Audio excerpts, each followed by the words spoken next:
In case you guys are wondering how things are going in California, we're at the grocery store and the eggs are $17.49.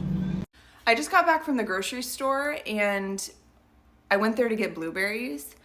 There were two options, organic and non-organic. The organic blueberries were $8.99 for the box. The non-organic blueberries were on sale for $1.99. So like I can either buy the non-organic and have cancer later because it's all I can afford right now, or buy the organic and not pay my mortgage. So I'm just curious, like, how are people surviving in this economy? Like, seriously. A recession is coming. The signs are there, especially after seeing that JP Morgan analysts raised their forecast to 60%.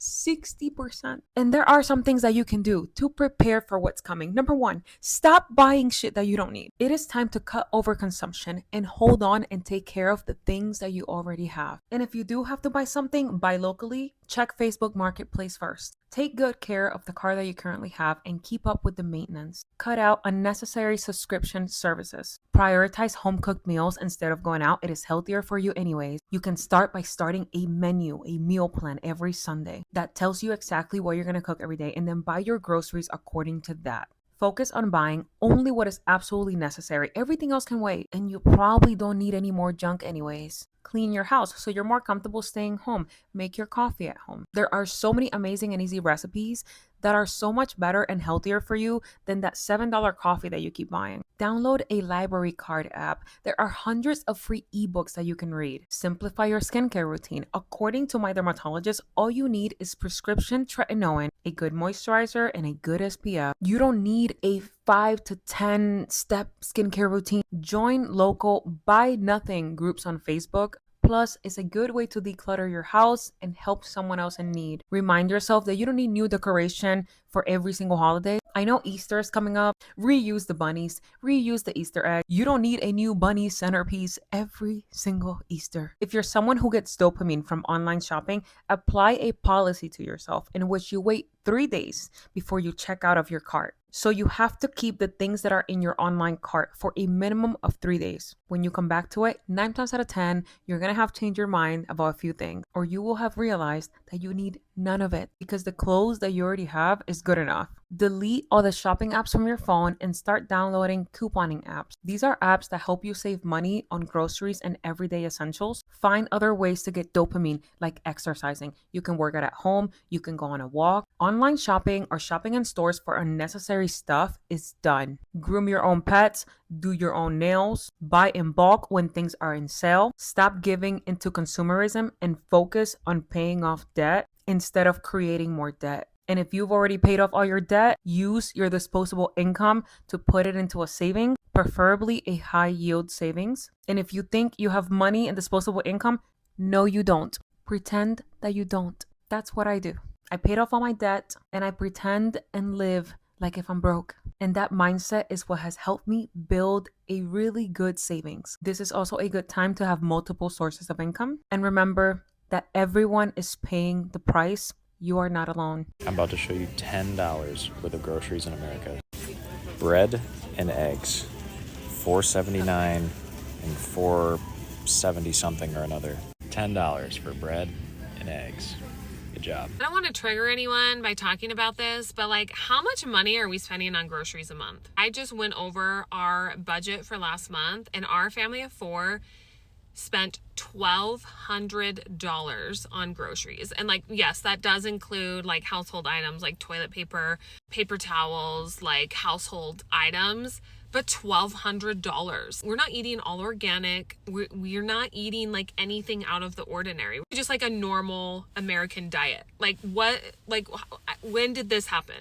You know what's absolutely crazy right now? So I'm at the grocery store trying to get some dinner, and the craziest shit of all is these prices here for a pizza.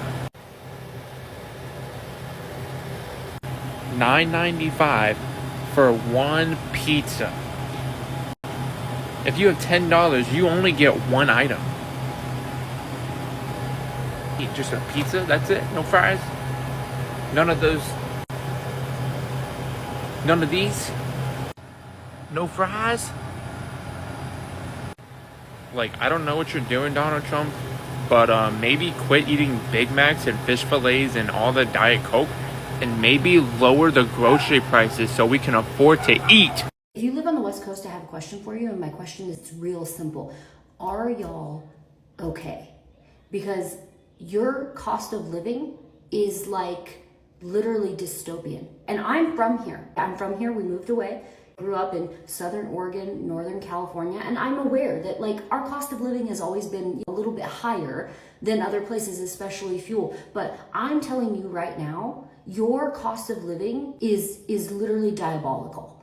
There were some places that I was in Northern California, fuel was well over $5 a gallon, just regular schmegular gas, well over $5 a gallon. In Texas, where I'm at, it fluctuates all the time, but it fluctuates between about $2.40 a gallon and like $2.90. That's the fluctuation. You're paying double what we're paying. Not only that, it's not just fuel. It's not just fuel. I went to Starbucks. My Starbucks drink, it's very simple. It's a venti vanilla chai latte. In Texas, where I'm from, it's $7, which in my opinion is too expensive. I don't get it very often. Here, it was over $10 for a drink. How are y'all surviving?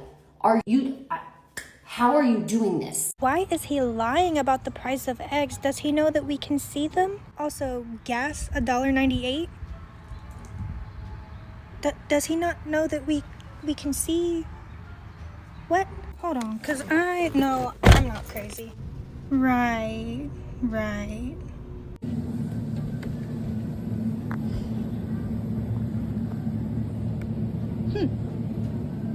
Interesting. Yeah. Okay. So it's very clear that we're being gaslit by our administration, and it's such a weird thing to just lie about, because we can obviously see the prices. They're not going down. I actually took a picture of the price of gas at the beginning of February, and I'll post it at the end of this video. But it's like, why would you lie about that? If it were true that eggs really have gone down 90-some%, they would be like 50 cents a dozen. I would really love to know where eggs are 50 cents a dozen, because they're $9 where I'm at. Such an insane thing to lie about. Anyways, I took a picture of the egg and gas prices at the beginning of February, so here are those.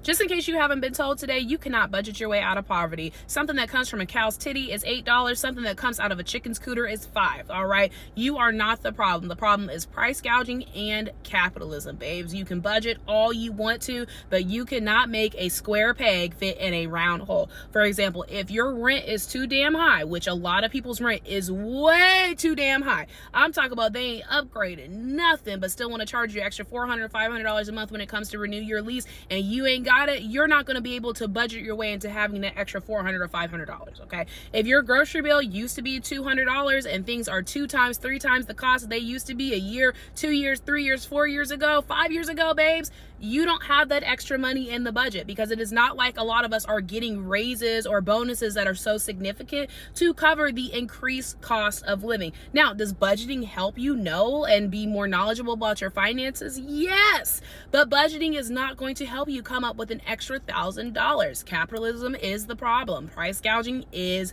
the problem, not you.